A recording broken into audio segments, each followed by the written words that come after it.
Nag-react man ang maraming netizen na mag-file nga ng kanilang Certificate of Candidacy sina Luis Manzano at kapatid nitong si Ryan Recto at ang ina na si Vilma Santos na kung saan ay hahabol sila sa ilang posisyon sa Batangas.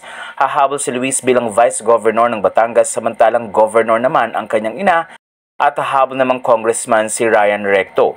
Maraming netizen ang tila nag-react pero marami ring mga taga-Batangas ang tila excited sa mangyayaring pag-upo kung manalo man si Luis. Nagbigay naman ng kanyang pahayag si Jesse Menjola at sinabi ang ganito, "This wasn't part of our plan but God had other plan for us. Isa ka sa pinakamasipag, maalaga at mapagbigay na tao na kilala ko. Kahit noon pa man, palagi mong iniisip kapakanan ng ibang tao. Mahilig kang tumulong at makinig sa iba kahit pa walang kapalit na ano pa man. Hindi mo gusto na binabanggit yung pangalan mo o pinapaalam pa sa taong tinutulungan mo. Minsan tumatanggap ka ng trabaho kahit na pagod ka na dahil may pinangakuan kang tutulungan.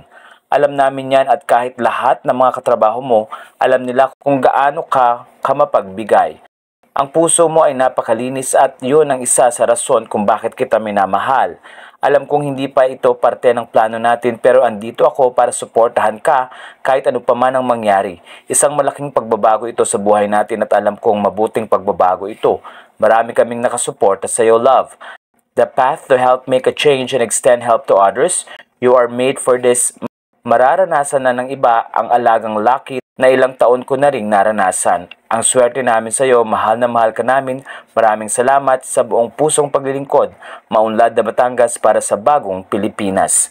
Ilang mga photos naman ang ibinahagi ni Jesse Menjola at nagbigay din ng suporta doon si Alex Gonzaga. Nag-reply naman si Lucky at sinabing ganito, "Love you, Wawaw. Thank you for being there."